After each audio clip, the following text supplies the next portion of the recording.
Hi, my name's Eric, and I'll be reading you selections from the Falmouth Enterprise, dated today, Friday, September 12th of 2025. That date's important because we'll repeat this reading through Tuesday of next week. The headline above the fold, if there was such a thing in a digital newspaper, proposed noise bylaw draws criticism and concern from pickleballers. This is reported by Lynn Hutchinson. Following a pickleball sound study conducted in June, town officials presented a draft of a new noise bylaw at a community forum on Wednesday night, September 10th, emphasizing the need to standardize and establish measurable sound regulations. Some pickleballers question whether the new bylaw could lead to private courts being shut down. In the first week of June, the town conducted a sound study at potential sites for outdoor pickleball courts at Trotting Park, Thomas B. Landers Road, and Nathan Ellis Highway. The study found all three sites would require different levels of noise mitigation as different areas of the sites were modeled to be in violation of the Mass Department of Environmental Protection's noise regulation. In an effort to create standards while creating options for outdoor pickleball, the town council drafted new noise regulations. New regulations would set sound limits as well as time limits for when noise pollution, quote-unquote, can be produced. Current sound bylaws have been identified by the town as vague and therefore hard to enforce. The proposed regulation states that noise levels produced from outdoor pickleball play cannot exceed 57 A-weighted decibels, known as BBA, at the nearest adjacent property line.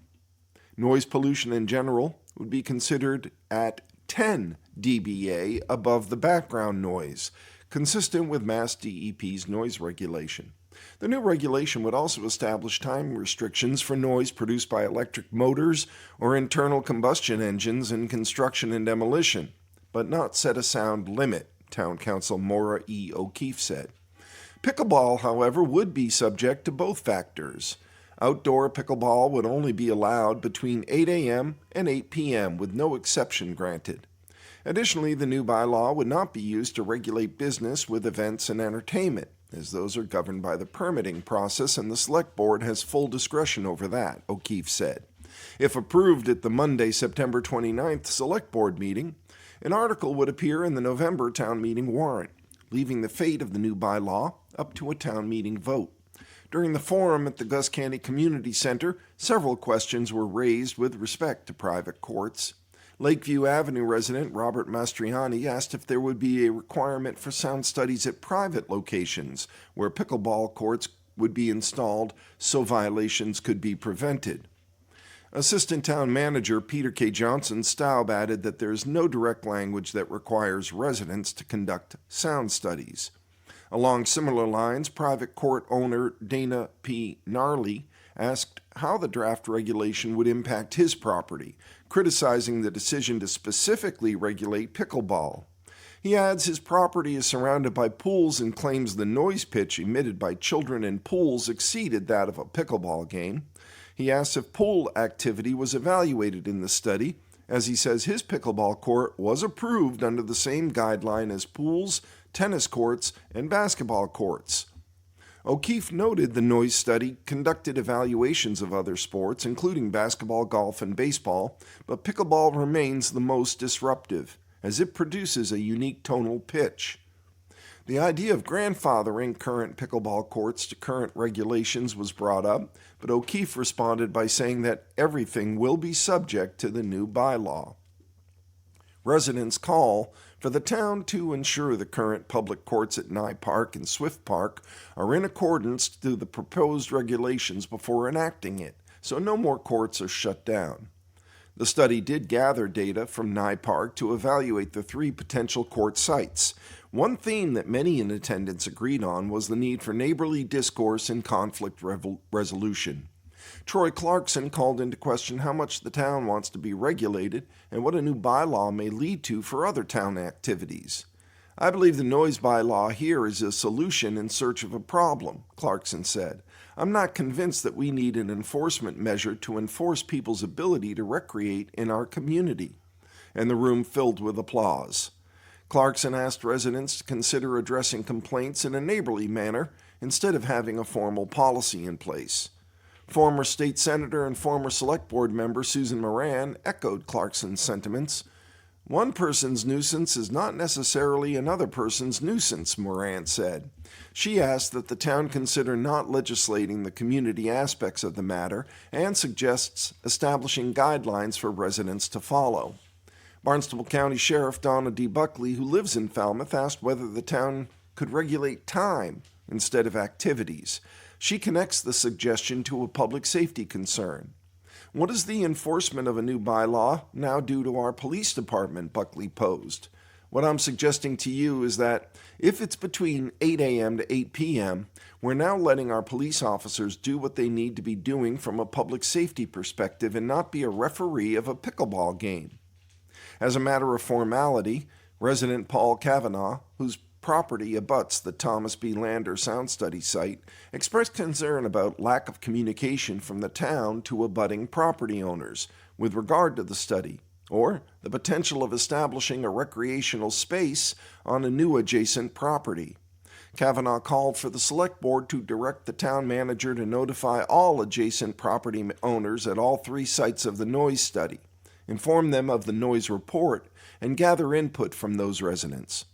From a conservation perspective, resident Cynthia C. Rose voiced concerns with tree removal and environmental disturbance as a result of current and planned town projects, including the new YMCA, Trotting Park renovations, and now potentially new pickleball courts. Town manager Michael Renshaw said the town will continue to welcome input from the community before the select board votes on a warrant article for the new sound bylaw on September 29th. Many of our listeners enjoy hearing this on the day of publication, which is Fridays. It's a weekly, the Falmouth Enterprise, so the weather forecast is relevant, even though, again, we'll repeat this through Tuesday. This afternoon, it's going to be sunny. At night, very clear. The high will be 70 with a low around 56. Tomorrow, Saturday, during the day, it'll be sunny with a high of 69. At night, partly cloudy. The low will be around 60. Extended forecast for Sunday calls for mostly sunny during the day and mostly cloudy with a chance of showers at night. High of 71 with a low of 60. There are several meetings scheduled for next week. The Traffic Advisory Committee will meet Monday at 9 a.m. in the Town Hall. The Board of Health meets Monday at 5:30 p.m. in the Town Hall. The Cultural Council will meet Tuesday at 6:30 p.m. in the Library. The Water Quality Management Committee will meet Wednesday at 4:30 p.m. in the Town Hall. The Beach Committee will meet Wednesday at 6 p.m. at the Gus Canty Community Center. The Conservation Commission will meet Wednesday at 7 p.m. via Zoom. The Commission on Substance Use meets Thursday at 5:30 p.m. in the library with a Zoom option, and the Zoning Board of Appeals will meet Thursday at 6 p.m. in the Town Hall. Barriers to the Beach, part of the ongoing series that the Enterprise is doing on how accessibility can be improved, or analyzing the accessibility at beaches on the Cape. Barriers to the beach, where the waves hit the shore. Challenges of beach accessibility is a shifting coastal environment. Cape Cod's beaches are its prized jewels, but cliffs, dunes, erosion, time, and endlessly shifting sands create universal access challenges. As the American with Disabilities Act, the ADA, turned 35 in July, reporters from CapeCodNews.org and the Enterprise collaborated to explore just how much accessible public beaches are and are not, and what is being done to improve access for all. In part 4 of the ongoing reporting series, we look at the unique challenges that a coastal environment brings to ADA and access. Erosion, tides, storms. What are the challenges when trying to bridge the barriers to the beach? We speak with an erosion geologist, a coastal resilience specialist, and others to understand how literal shifting sands shape accessibility. This is written by Anna Westerberg and Teo Wolf. Patty Erickson Taylor lives with her spouse on C Street in Hyannis. In one direction lies Hyannis Main Street, in the other lies the dunes and the ocean beyond. Erickson Taylor always prefers the sea. And then I had my stroke, she recalled, and I said, how am I going to get onto the beaches? At first, a solution seemed in hand. The town of Barnstable provides floatable beach wheelchairs to residents who need them. But the chairs are heavy, and Erickson Taylor's spouse, Dawn Erickson Taylor, could not push them through the sand. Erickson Taylor realized, too, at the time that none of the town's beaches offered accessible paths that reached all the way across the sand. 2 years ago, she joined Barnstable's Disability Commission and promptly emailed the Recreation Department asking them to do more, and the Recreation Department agreed. You don't fully realize that maybe not everyone can push those chairs and get to where they want to go, said John Gleason, Barnstable's Recreation Director. Since then, the town has installed blue, non-slip accessibility maps on 3 beaches, Calmus, Dowses, and Keys Memorial. Meanwhile, Erickson Taylor bought an all-terrain walker to walk along the water on beaches that have hard-packed sand. This year, 4 years after her stroke and equipped with an orthotic foot device, pool noodles, and her old kayak vest, Erickson Taylor reached a milestone. She finally swam in the ocean again. The thought of swimming filled her voice with emotion. It was awesome. I felt free, she said, adding that independence is key to her recovery. Environmental challenges. Municipalities on Cape Cod would like to offer such liberating experiences to all their residents, but the equipment needed to provide universal access is expensive. It often requires extra staff. Add to that the dynamic, endlessly shifting nature of the Cape's beaches and dunes, and erosion from worsening storms, and the challenges become Sisyphean. Nevertheless, most towns are doing their best to open their shores to people with disabilities and plan to keep on trying. Despite the challenges, it's well worth the effort, said Brian McCormack, coastal processes and hazards specialist with the Woods Hole Oceanographic Institution's Sea Grant program. Cape Cod is all about the beaches, and excluding an entire swath of the population from that experience just seems wrong. McCormack, who is also part of Barnstable County's Extension Service, offers technical assistance to towns and other communities seeking to stabilize their beaches and helps them plan for future uses, such as the best place for a beach parking lot, using historical geological data. He offered an abbreviated explanation of why, in some cases, the Cape's beaches are more challenging than those elsewhere, making it difficult to offer and maintain universal access. There are many dynamics at play when assessing site suitability for access, McCormack said. A few of the major factors are the erosion rates, natural resource areas, and the tidal ranges. The high erosion rate can make management of access routes and tools very difficult for towns, both in terms of time and resources. The seasonal changes, where the beach grows as summer's calm waves deposit sand, which is then stripped away by winter's fierce storms, can change the slope of the beach, as well as the grain size of the sediment, McCormack said. For some areas, this can be a drastic change from sand to mixed gravel, which is more difficult to navigate. Another factor is the tide range, McCormack said. Locations on the south coast of Cape Cod have a tide range of about 2 feet, while beaches on Cape Cod Bay have a tide range closer to 10 feet. Tidal range is defined as the difference in height between high tide and low tide. This vertical difference in tide can mean a massive difference horizontally across a beach, he added, explaining that any structures, including rubber mats, that reach the water at high tide could be very far away from the water's edge at low tide, with highly saturated sediments in between. Joshua K. Wrigley, Falmouth's newly hired coastal resilience specialist, agreed with McCormack that the Cape's dynamic coastline, which makes the beaches irresistible places to play, also means towns must cope with erosion each year. Tidally influenced beaches are frequently subject to storm surge events and coastal erosion that damages existing infrastructure, such as stairs, paths, and railings, Wrigley said. And a phenomenon known as scarping can occur, during which intense wave energy causes a sudden drop in elevation in places that were previously gently sloped and accessible. Wrigley, who has an extensive background as a conservation officer, said that additional challenges involve environmental concerns. To make a slope more gradual means excavating portions of the dune. That would then compromise other landward areas as they become more vulnerable to new flood pathways, Wrigley said. These activities are regulated as well under state and municipal laws. The environmental challenges are expected to worsen as climate change chips away at a town's best intentions. Looking into the future, we are expecting sea levels to continue to change at an accelerated rate. We also expect that storms will become more intense. These can lead to new and larger challenges in managing the coastline, McCormack said. He added that the county's Cooperative Extension Service stands ready to offer technical support to help better define those sediment and tidal dynamics. This in turn can help guide the proper tools and management to ensure that anyone can safely get to the beach, McCormack said.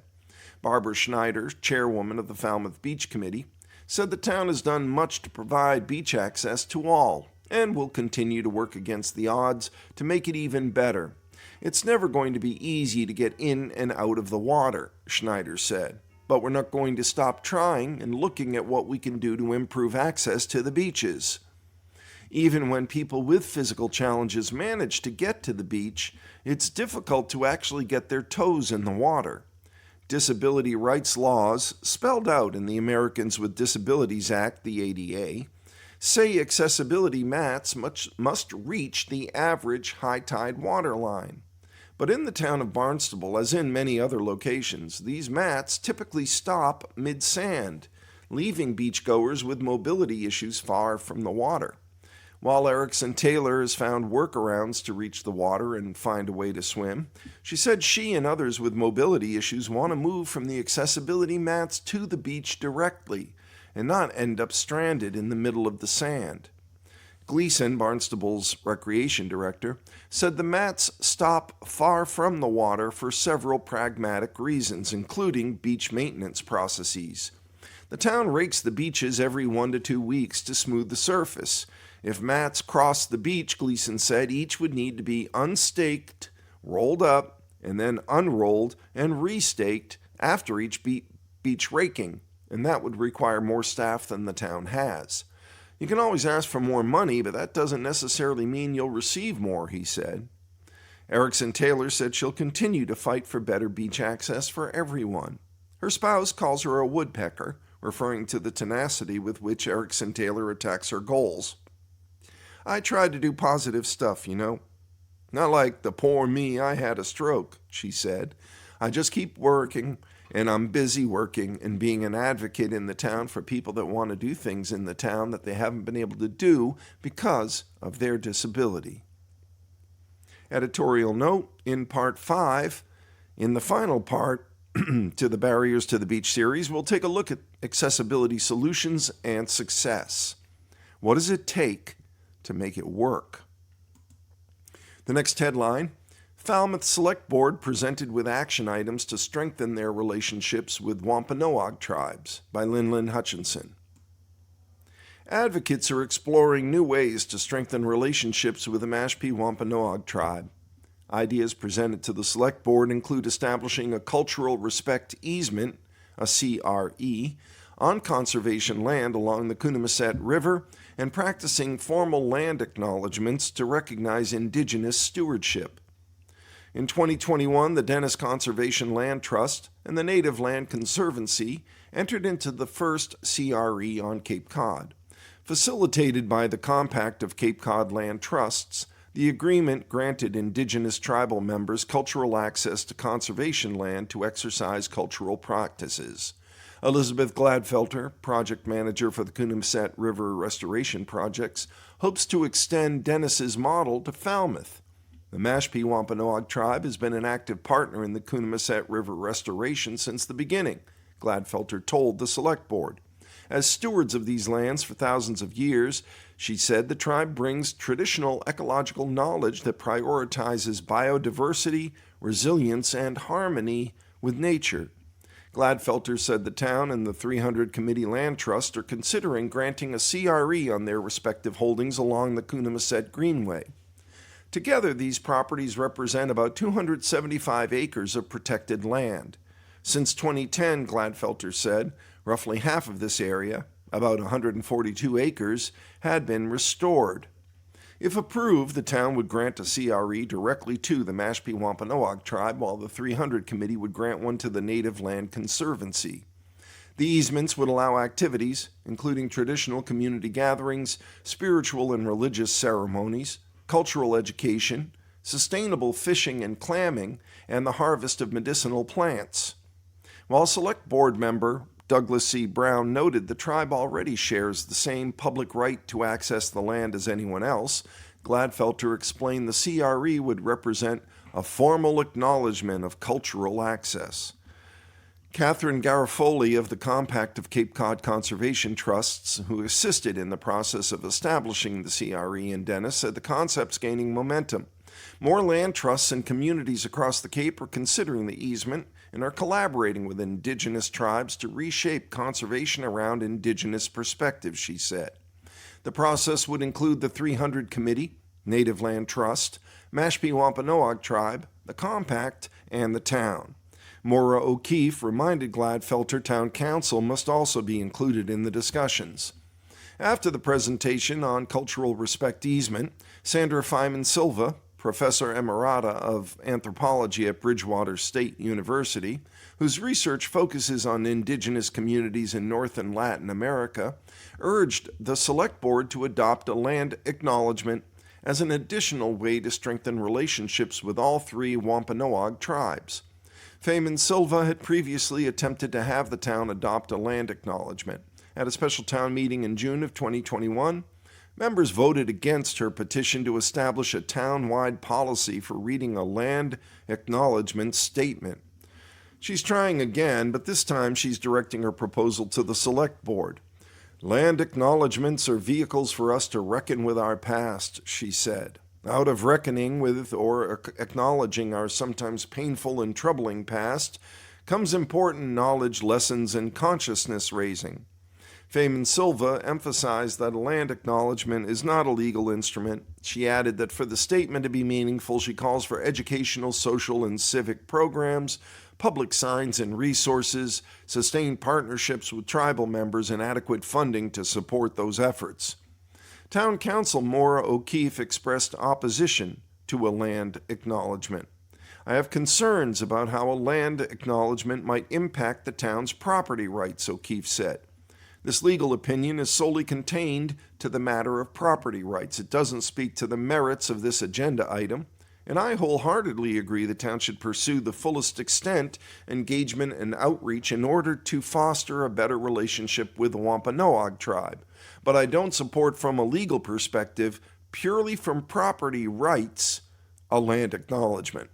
Fyman Silva pushed back, saying she had consulted outside legal counsel and that, unlike the easement discussion, a verbal acknowledgement of history does not create any legal grounds for claims to land ownership.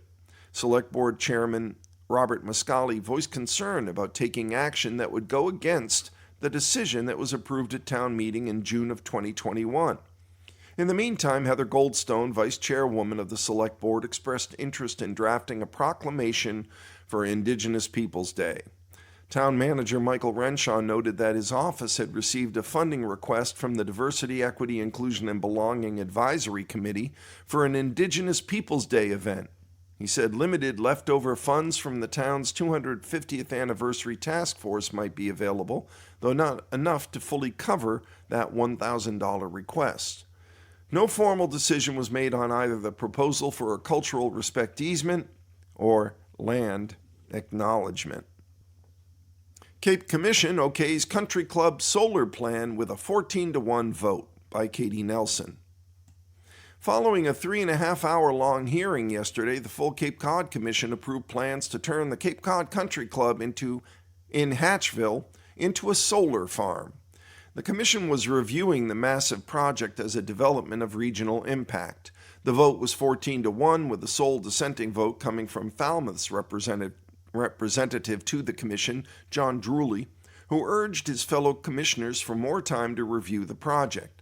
He said he still had questions about some language in the draft decision, and he opposed the project because it would be a major disruption to the village, and it would spell the end of a much-loved public golf course that's been in existence since 1928. Drewley, who's also the chairman of the town's planning board, also voiced concerns about altering the natural topography of the area, as an estimated 5,000 truckloads of material will be removed from the site. Drewley added that housing could be a better use of the space. But the rest of the commission disagreed. They felt the benefits of the project outweighed the detriments. Included in those benefits was the reduction of fertilizer used within multiple protected areas and adjacent to Coonamessett Pond. David Meade Fox, a commissioner from Wellfleet, said the project's transition of the golf course from a targeted benefit to a regional benefit was a win-win, in his perspective. The subcommittee tasked with parsing through the project's details held 4 hearings during the past 3 months, the last one on Monday, before voting to recommend that the full commission approve the project. The project will now come back to the town and must undergo a planning board site plan review. ASD Cape Cod Holdings, LLC, also referred to as Pure Sky Energy, is the applicant for the project. The plan is for the company to operate the solar farm on the property for 20 years, with the option of using it for an additional 40 and then turn it over to the town. The project spans 5 parcels, approximately 137 acres of land on Theater Drive and Boxbury Hill Road. The properties within the town's large-scale ground-mounted solar overlay district. As proposed, solar panels would be installed over 57, and the majority of the remaining average, about 42 acres, would be conserved as open space and donated to the town. The project includes battery energy storage system, transformers, electrical cabinet, conduit wires, a stormwater management system with 3 bioretention areas, and other equipment on the property. Pure Sky Energy has agreed to preserve a hill on the golf course the community uses in the winter months for sledding. The Cape Cod Commission's decision listed several ecological benefits to vegetation and wildlife. Pure Sky Energy will be planting and maintaining a pollinator meadow below the arrays to support the ecosystem surrounding Coonamessett Pond. Those opposed to the project have been vocal during the hearing process. Many, like Drewley, want the property to remain a golf course. Cape Cod Commission regulatory planner Jeffrey Ribeiro said that the owner of the course had no interest in continuing to operate it, and no potential buyers have stepped forward. Executive Director and in-house legal counsel for the Falmouth Housing Trust, Laura Moynihan, highlighted a 7-acre parcel in the northern area of the lot that lacks jurisdiction, she said. The highest and best possible use for the 7 acres is housing. Moynihan also suggested that the approval of the project be written with an executed agreement with the town of Falmouth, which would address public access and terms and conditions for public use of the sledding hills and walking trails. With the full commission's approval now in hand, the developer can now file for planning board site plan review. Beside that review, the project must also seek permits from DPW and the building commissioner. The next headline in the Falmouth Enterprise, dated today, September 12th, Select Board backs $50,000 to study pumping station site for new beach office, by Lynn Hutchinson. The Beach Committee's pushing back against the town manager's decision not to draft a warrant article for the November town meeting that would request design funds for 10 Pumping Station Road as the future home of the beach department. The Select Board took up the matter during its meeting on Monday, September 8th, and in the end sided with the committee, supporting $50,000 for a feasibility survey of the site. I don't think there's anything we haven't said, Beach Committee Chairwoman Barbara Schneider told the Select Board, noting the search for a replacement headquarters had been going on for more than 2 years. In a letter sent ahead of Monday's meeting, the committee expressed frustration over what it called a complete turnaround by the administration. On August 29th, Assistant Town Manager Peter K. Johnson-Staub informed Schneider the town manager's office would not pursue a warrant article seeking design funds for 10 Pumping Station Road, citing the possible future use of Morse Pond School once it is no longer needed by the school district. That option's not expected to be available until 2032. The committee argued that the beach department can't wait another decade, pointing to unsafe and inadequate conditions at its current Surf Drive office. Delays in relocation are unacceptable and financially risky, the letter read, adding, staff needs suitable year-round quarters yesterday, not in 10 years. The Surf Drive building, the committee said, is antiquated, unhealthy, unheated, and lacks a sufficient amount of workspace and the science that indicates the building is particularly vulnerable to constant storm damage has forced the committee's hand to ask for the Select Board's time-sensitive directive. While town manager Michael Renshaw did not, prior to the Select Board meeting, submit a request for funds for 10 Pumping Station Road as part of this year's capital plan, he noted the town has contingency plans in place should the Surf Drive bathhouse become unusable. A total of $200,000 has been appropriated to purchase or lease modular units, which could be placed at 10 Pumping Station Road or across from Falmouth Station on Depot Avenue. Schneider, however, dismissed relying on temporary fixes. She said housing the department in trailers for years is not ideal since the town has potential solutions it can consider. Schneider added that the current building on Surf Drive would need to be torn down to make space for the trailers, adding that the DPW would be reluctant to move and store the units during the off-season. The moving and storing of the units would accelerate the wear and tear on the trailers, Schneider said. In addition to all the other problems with the Surf Drive facility, Schneider said the building is infested with rodents. Someday you're going to have everyone walk out of the building angry that you're having them work with a computer with mouse urine above them, Schneider said. Enough. We can do better. Do better. The Beach Committee has identified 10 Pumping Station Road as ideal for a new office due to its proximity to Goodwill Park. Schneider noted access to a nearby beach is crucial for daily morning gatherings and the lifeguard program, which includes morning training and exercises.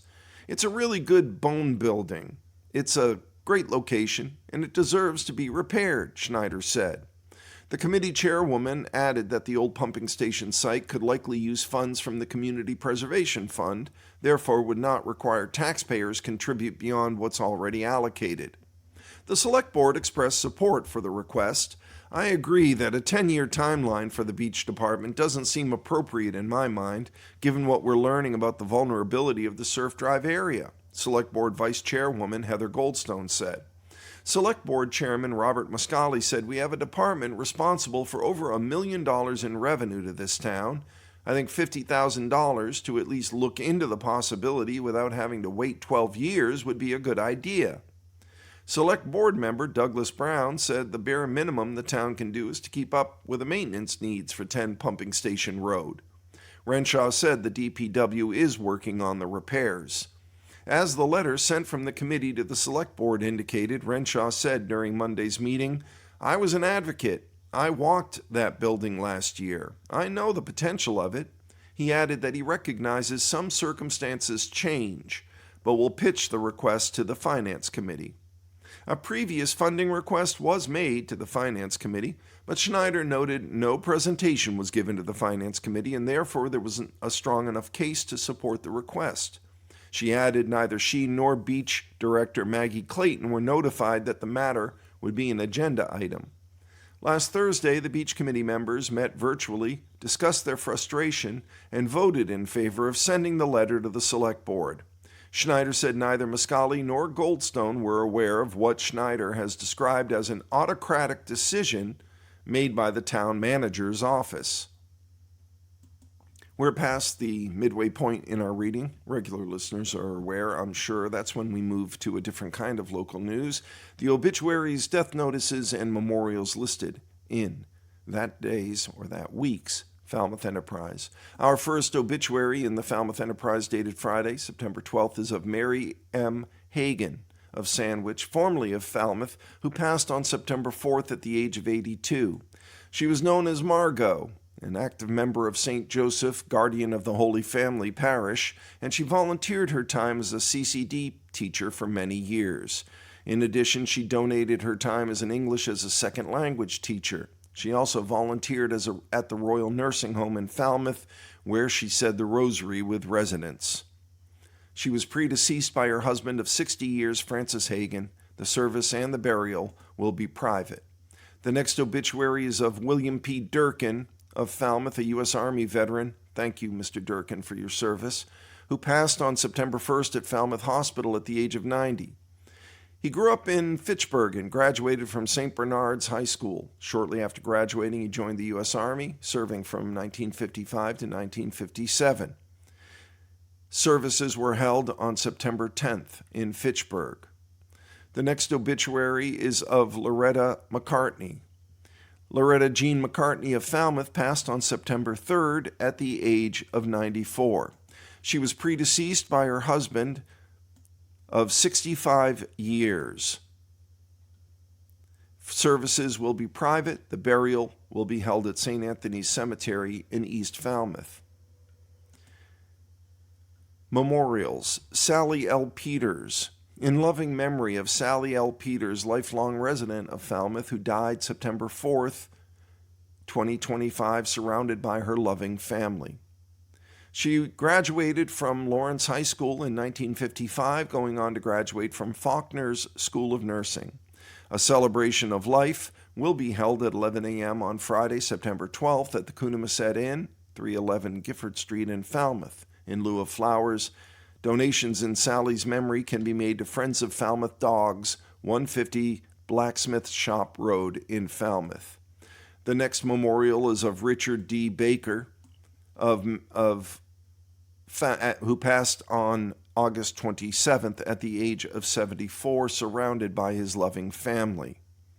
A visitation will be held Sunday, September 21st, from 4 p.m. to 8 p.m. at Chapman Funerals and Cremations at 475 Main Street in Falmouth. A Mass will be held at 11 a.m. on Monday, September 22nd at St. Patrick's Church, 511 Main Street in Falmouth. In lieu of flowers, any memorial donations can be made to aane.org or the Falmouth Garden Club Scholarship Fund at falmouthgardenclub.org. The next memorial is of Robert Foster, who passed on Sunday, August 31st, at the age of 75. He was born September 19, 1949, in Milton, and went to public schools in Woods Hole and Falmouth High School at the Lenox School for Boys in Lenox, graduating in 1968.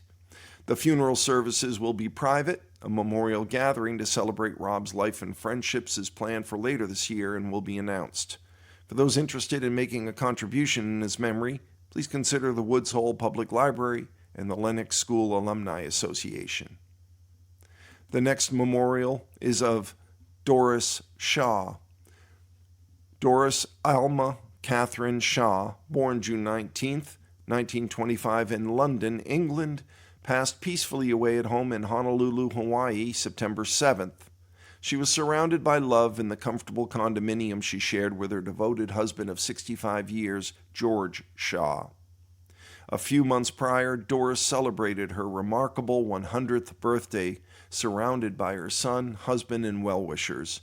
Her bedroom was a vibrant display of colorful flower arrangements, balloons, and cherished photographs of her granddaughters. Doris is survived by her beloved husband, George, and many family and friends. A visitation will take place on Monday, October 6th, from 10:30 a.m. until 12:30 p.m. at the Borthwick Mortuary Mauka Chapel at 1330 Mauna Kea Street in Honolulu, Hawaii. A private burial will take place at the Hawaii State Veterans Cemetery in Kaneohe. The following residents, former residents, or family of residents of Bourne, Mashpee, and Sandwich recently passed. Michelle Aloisi, 61, of Sandwich, died September 10th. John J. Dykeman, 23, of Sandwich, died August 31st. Elaine E. Lebar, 97, of Buzzards Bay, died September 3rd. Reuben M. Martin, 82, of Mashpee, died September 7th. John E. O'Brien, 85, of Pecasset, died on September 10th. Thomas C. Trulson, 79, of Sandwich, died on August 27th. Gudrun B. Turner, 88, of Mashpee, died on September 4th. Dorothy Wheeler, 96, of Pecasset, died on September 6th. And Carol Ann Whedon, 69, of Sandwich, died September 4th. And that concludes the obituaries, death notices, and memorials that are published in the Falmouth Enterprise Weekly of Friday, September 12th. Senior Center to host open house. September is National Senior Center Month. To celebrate, the Falmouth Senior Center will host its annual open house on Monday, September 15th, from 2 to 4 p.m. this Monday. Residents are invited to attend and learn about the program's activities and services available at the center and meet the center's staff and board members, along with municipal, local, and state partners, health and wellness program leaders, and professional service representatives. The center is located at 780 Main Street, next door to the Gus Canty Community Center. Moving inside the paper, boards seek balance on affordable housing, by Lynn Hutchinson.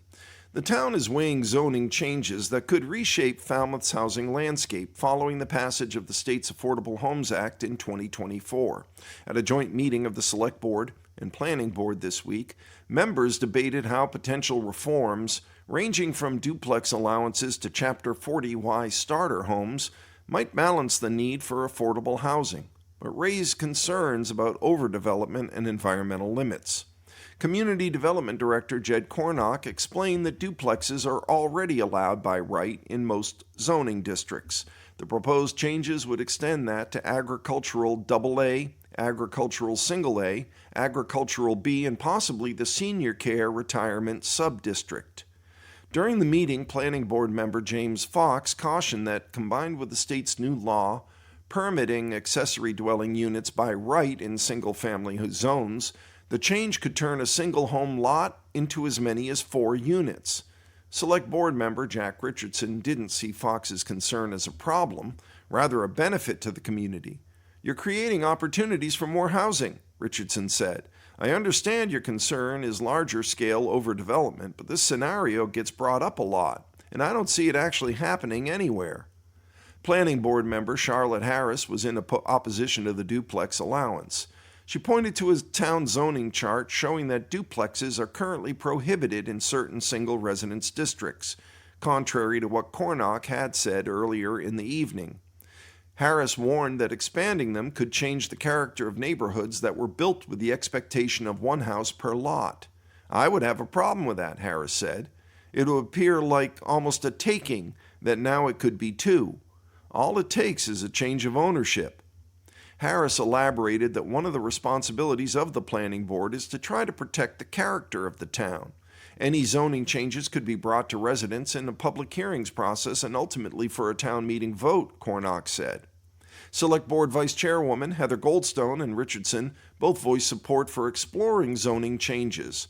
"Speaking for myself, I think creating options to increase density in our already residential areas is really important," Goldstone said, pushing on the idea that having 2 families on one lot harms the community.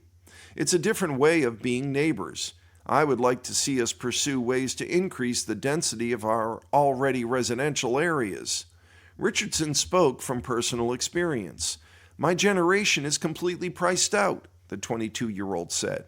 "I would be doing a disservice to my peers and my friends if I didn't advocate for the boldest possible solutions." The boards also discussed the state's new 40Y starter home program, which encourages development of small homes on 1-acre lots. Planning Board Vice Chairwoman Patricia Kerfoot supported the program, but raised questions about water and sewer capacity, the availability of 1-acre lots, and whether long-term affordability could truly ever be ensured. Select Board member Douglas Brown suggested that homeowners with 2-acre properties could be given incentives to subdivide for starter homes, promoting more socioeconomic diversity across the town. Sharing similar concerns raised by Kerfoot surrounding natural resources, Fox stressed that the number of bedrooms rather than house size poses the greatest risk to water quality and nitrogen pollution. "The size of the house doesn't impact that, it's the number of bedrooms," Fox said. "It's the nitrogen loading that we're really talking about that I think is influencing both our water protection and our ponds." Planning Board Chairman John L. Drewley joked, "I think when we're talking about tiny houses, we're trying to get tiny prices." Members of both boards laughed, and Drewley reminded the group that the reforms are largely to address the issues of housing availability and affordability. Harris pushed the Select Board to evaluate regionally how other towns are doing in addressing affordable housing challenges, noting that Falmouth is working to keep its safe harbor status, while questioning the progress other neighboring towns have made. "We're kind of way ahead of the rest of the communities, but I sense it's a regional issue," Harris said, calling on other towns to put more urgency on the matter. Separate from the zoning regulations, Drewley raised a concern with the board regarding the process for vetting tenants' qualifications for affordable housing, both initially and as apartments turn over, to ensure units are being used as intended. Cornuck highlighted the Barnstable County Shared Regional Housing Services Office, which helps communities understand and manage housing programs. The Select Board had already approved $26,000 to participate in the program, which provides support for tenant, vetting, and other housing-related services. No formal action was taken on the zoning. More discussions will be held. From the Falmouth Enterprise Editorial Board, making news 1 year ago. Part of the process we use for planning our news coverage involves taking a look back at what was making news a year ago. Flipping through the Enterprise newspapers from last year helps us keep track of how far the community has progressed, or not, on various issues. It also helps remind us of some stories we might have lost track of, stories that deserve an update. In perusing last September's papers, we came across one of the biggest stories of the year, when Superintendent Lori Dewar unveiled the school district's big proposal for reorganizing and reconfiguring the town's school buildings. The preliminary proposal included decommissioning the Morse Pond School, reconfiguring class and school structures in other buildings, rehabbing the Lawrence School, and creating a new preschool in what is now the T-Ticket Elementary School. The district held its first meeting with families to discuss the proposal that week. That first meeting was with residents with children in the T-Ticket, East Falmouth, and Morse Pond schools. It was the first of 10 planned meetings to gather feedback on the plan. We doubt the district was prepared for the furious pushback many of their suggestions would receive. In that same edition of the paper, we had a story about the Finance Committee voting to recommend indefinite postponement of a petition article headed to the fall town meeting that was seeking $1.9 million in town funds to pay for a urine diversion pilot program in town. 2 months later, town meeting essentially followed that recommendation. Town meeting members did, however, approve $106,000 to continue planning for the project. In June of this year, the state awarded a $416,000 grant to the Mass Alternative Septic System Test Center. That would pay for a smaller version, 25 households over 2 years rather than the original 50 households over 3, of the pilot program. And last month, the Select Board kicked in an additional $119,500 in town funds for the pilot. 1 year ago, we first reported about Robert Davis stepping down as general manager of the Steamship Authority. The much maligned GM has been with the SSA since 1986, taking that GM job in 2017.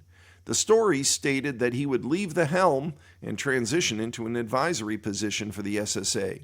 We revisited that story last month to report that while he will be stepping down from the GM slot, he will be bringing his $200,000 plus annual salary with him into his new role as senior advisor to the new general manager. He will also still have access to other perks, including reimbursement for business expenses and use of an authority-provided sport utility or mid-size vehicle. A few other stories that made headlines last September included Eversource releasing its planned Shining Sea Bikeway detour that would be in place during its cabling project, Tom Moakley winning the primary for the Barnstable Dukes and Nantucket State Representative seat, a recount in the Republican primary race for Plymouth and Barnstable State Senate between Matthew Muratori and Carrie McCrae. Muratori won the primary but went on to lose the election to Democrat Dylan Fernandez. Saxon Partners' appeal of the Zoning Board of Appeals' conditional approval of the developer's plan to build a 300-unit affordable apartment complex on Sandwich Road, and the tennis courts at Sandwich High School being dedicated to the memory of longtime high school athletic director and tennis coach John Reardon. In guest commentary, Energy Forum was full of disinformation. by William H. White. Since childhood, my summers have been highlighted by visits to the beautiful town of Falmouth, a tradition passed down from my grandparents that continues today with my own family. Following my father's love of the Falmouth enterprise, I often pick up the paper in order to stay informed, and last month I noticed an ad for a talk about wind power at the Falmouth Public Library. Since I've spent the past 15 years working to advance clean energy and wind, I decided to attend. Regrettably, the event turned out to be an all-out attack on offshore wind, filled with misinformation and false claims. I wasn't chosen to ask questions, and those who challenged the speaker were dismissed or shouted down. To address this, I want to correct several key points of disinformation. The event began by casting doubt on climate change and the necessity of urgent action. In an ocean town where everyone sees how rising sea levels are impacting the coastline in his home to Hui, I was astonished to hear such nonsense in 2025. Let's be clear, there is no peer-reviewed study disputing that burning fossil fuels is causing rapid planetary warming, and without urgent action, our future is at risk. The speaker argued that wind energy is too variable and the grid cannot accommodate it. But why have European grid operators been able to integrate large amounts of wind, both offshore and onshore, successfully for the past 3 decades? And why does Texas, yes, Texas, easily manage nearly 30% of wind and solar power generation on its grid? ISO New England, the grid operator responsible for maintaining power reliability here in New England, has been planning for offshore wind for many years and issued a rare public statement on August 25th to warn that canceling the Revolution Wind offshore project, a 700-megawatt project for Connecticut and Rhode Island that's 80% complete, would increase risks and costs for consumers in New England. Another claim was that wind is intermittent and only produces electricity a third of the time and cannot be relied on. Well, this may have been true 2 decades ago when the speaker last published. Today's offshore wind projects achieve much higher production. For example, South Fork Wind over Rhode Island recently reported that its 132-megawatt project generated electricity 92% of the time in the first half of 2025. Furthermore, the project reached its maximum output of 132 megawatts an incredible 53% of the time, comparable with a natural gas plant. And of course, the argument is made that fish will be hurt in order to scare fishermen, and that whales are dying due to offshore wind. However, no evidence exists to support either claim. Indeed, there's growing evidence that the artificial reefs that form on turbine structures create habitat for fish and marine life. To see this in action, check out the August 27th video on the Mass CEC Instagram account that shows an abundance of fish activity around the coastal Virginia offshore project. One area of agreement with the speaker was the growing demand for electricity in New England. ISO-NE is projecting demand to increase by 17% in the next 10 years. The speaker failed to answer how we can meet the growing demand, except for the mention of building a nuclear power plant. It reminded me of a public meeting I attended in Nantucket while working for the state of Massachusetts many years ago. When the same question about nuclear came up, and I asked, "Where do you suggest we site such a plant?" a retiree in the back of the room yelled out, "Martha's Vineyard." It was a funny moment, but highlights the challenge we all face: tackling climate change while ensuring reliable energy. The only way forward is to rapidly add more renewables to our grid. Offshore wind, which is abundant, clean, and just over the horizon, must be part of the solution. Our next story: Petition articles conflict with town initiatives by Lynn Hutchinson. 2 separate petition articles submitted for November's town meeting call for a conservation restriction for the same town-owned parcel on West Falmouth Highway that the town wants to free up for affordable housing. Further complicating things, the 2 groups named as holders of the restriction, the Conservation Commission and the 300 Committee Land Trust, weren't consulted by the petitioner prior to his submission. Filed by West Falmouth Highway resident Eric Rinichich, the 2 petitions asked town meeting to authorize the Select Board to grant a conservation restriction on 0 West Falmouth Highway. Article 20 aims to transfer the restriction to the town's Conservation Commission. Article 19 calls for the restriction to be transferred to the 300 Committee. Rinowich told the Select Board that preserving the parcel is critical for biodiversity, water protection, traffic safety, and safeguarding historical resources. The Conservation Commission had not been consulted about the possible restriction, and when Select Board Chairman Robert Mascali asked whether the 300 Committee supported the petition in its name, Rinowich acknowledged they don't. A letter to the Enterprise from Jessica Rittenauer, Executive Director of the 300 Committee, states the organization is not pursuing the town-owned parcel at 0 West Falmouth for conservation purposes. The petition was submitted without our knowledge.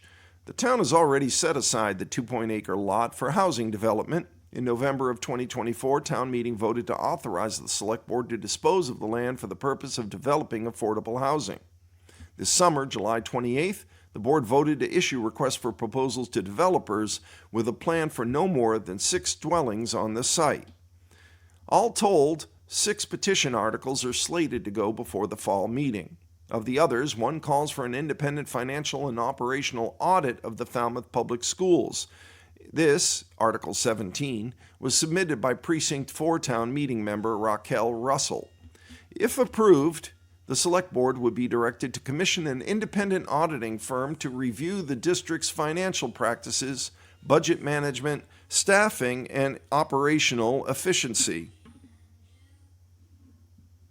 During the Select Board meeting, Russell said the annual town audit and State Department of Elementary and Secondary Education reviews of the district are too limited in scope.